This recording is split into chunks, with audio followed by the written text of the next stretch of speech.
Beneath the surface, there has been one character biding her time to shine brightest as Oshinoko's biggest star. That is none other than the new Bikomachi Center idol, Kana.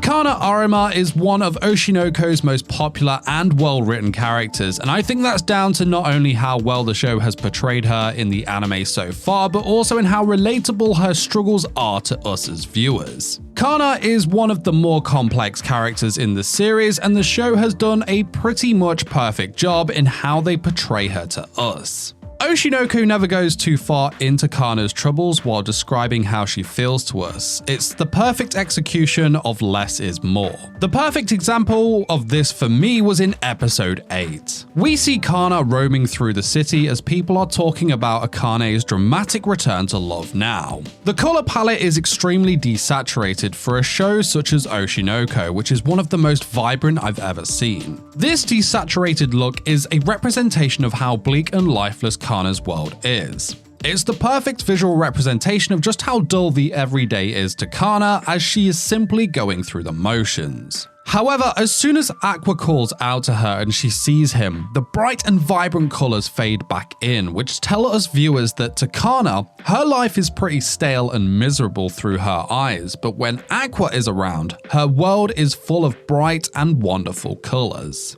Aqua is the representation here of the light that brightens her life and makes her feel alive. He makes everything that once seemed dull feel vivid and beaming with purpose. To Kana, Aqua really is that ray of hope that she needs to brighten the bleak world around her. It's these simple visual nods which make for expert storytelling, and a lot of the time these cues will go unnoticed, however they still would have had an impact on how you felt when watching. The way in which Oshinoko executes this less is more approach throughout the series serves as a subtle reminder to us that Kana is dealing with something. Or at least it strikes me as an intriguing method to demonstrate to the audience that she is a ticking time bomb. Kana tends to keep a lot to herself, however, she occasionally has these outbursts of emotion, mainly through frustration. But these outbursts don't usually remain in the story for too long. However, long enough for us viewers to know that something is boiling beneath the surface within Kana's character. Most people can relate to Kana's feelings, thus exaggerating her emotions will lessen rather than increase their impact. And Oshinoko has nailed it with the less is more approach. The main thing that Kana is suffering from, which we can all seriously relate to, is her severe self-esteem issues. She used to be a talented child actor who became well known at the age of 5 and was renowned for being able to break down in tears at the flip of a switch. However, Kana proved to be challenging to work with because of her extensive acting skills and her disregard for the sentiments of others around her.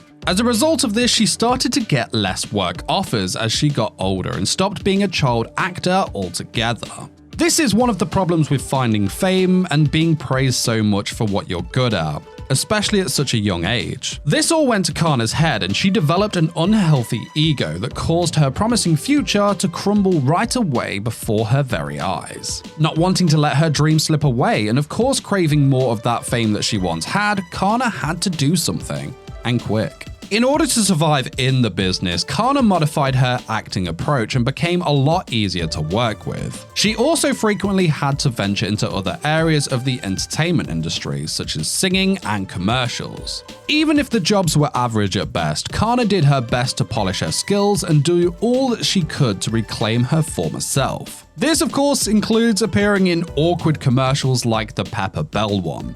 Bad for Kana, of course, but for us viewers, we love to see that. Now, if things couldn't get any worse for Kana, both her management and her own mother abandoned her when she most needed them. But all credit to Kana in that she didn't give up. She kept pushing forward to realize her dream. Kana became a freelancer and made every effort to get in a situation where people would feel like they needed her. She even tried her hand at singing and sung various songs in her efforts. And though this did improve her voice greatly over time, which would lead to her becoming the center idol for Bikomachi, unfortunately for Kana, the songs at the time did not do well and she soon lost all of her singing jobs as well. And though Kana still has that burning desire to keep pushing forward, all of this has without a doubt taken a toll on her own self-esteem.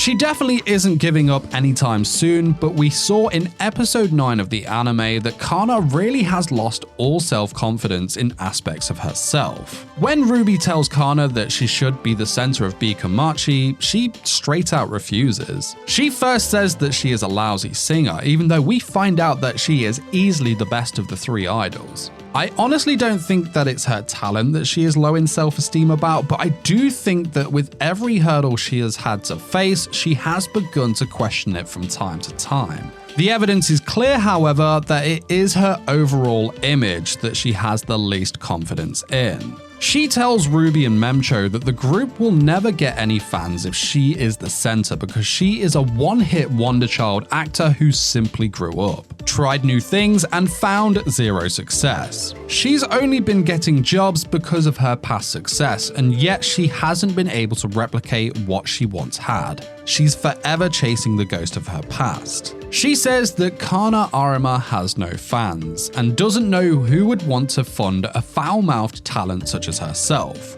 She even jokes about her recent project Sweet Today not being profitable. We see that Kana is really dealing with a severe case of low self-confidence and worth, but instead of talking about it, she kind of just laughs it all off as a joke almost. I think because she was abandoned by management and family, Kana believes that she doesn't need that outside help, and thus when she talks about her failures, she does it in a way that fends people off from wanting to get involved. She's not hiding the fact that she's got problems, but they are her problems, and she will deal with them herself in her own way. It's almost a cross between I'm strong enough to get through this, combined with not wanting others to truly see how hard she has been struggling, or it could even be a case of that she doesn't want to burden others with her own problems. We also see that the whole situation with Aqua and Akane is adding further damage to her self-esteem as she continues to tell Ruby and Memcho that cute girls like you are what people love.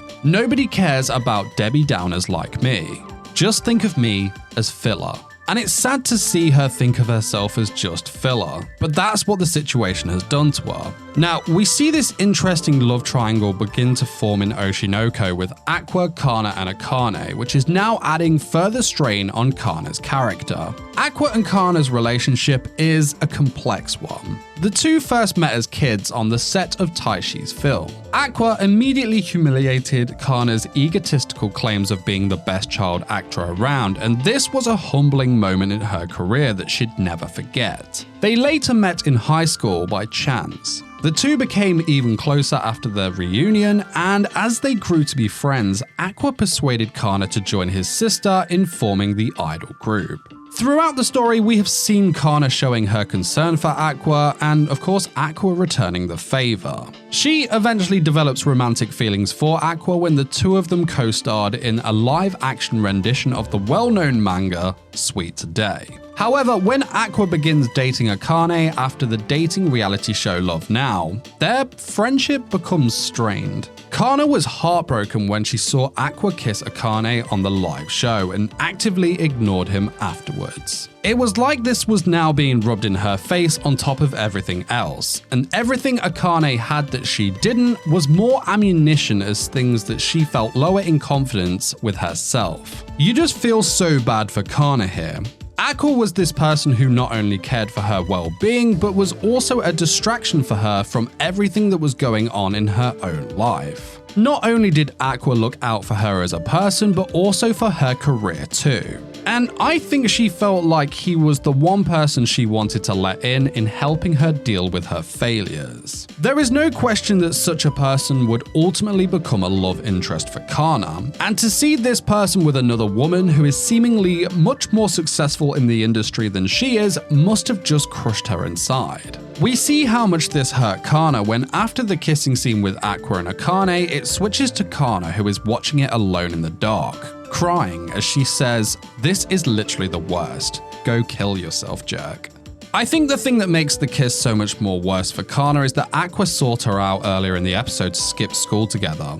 just the two of them. And their conversation is huge for Kana, as Aqua is basically saying that he can really be himself when he's around her, and that makes her feel so happy. She feels like that's a position solely for her, and she also feels like progress is being made between them, and then later, she's watching him kiss another girl. Of course, we as viewers know what's going on with that kiss, but for Kana, she doesn't, and that makes it hurt all the worse. Kana is just such an amazing and very interesting character. Many of us assumed that Kana's job in Oshinoko was to play a pretty tsundere girl who had a crush on Aqua, but in reality, her involvement in the story is a lot more complex than that. In a story that focuses on how different individuals deal with the highs and lows of the entertainment industry, Kana represents actresses who were taken in by the industry when they were young and had to deal with the repercussions of fame and potentially the peak of their fame for the rest of their career. This is either the continued success of that or the constant struggle to regain what they once had. In addition to that, Kana had to deal with all the hate and criticism that comes with fame and developed a strong sense of self-criticism because of this. Due to her prior failures, she would turn down opportunities and even now lists out her defects in an effort to avoid experiencing any more pain. Now, while you wait for the next video to drop, why not check out this video where I talk about the new Bikamachi and how episode 9 gave us insight into the new members. But guys, that is it from me. I will see you soon. Take care till then. Peace, peace!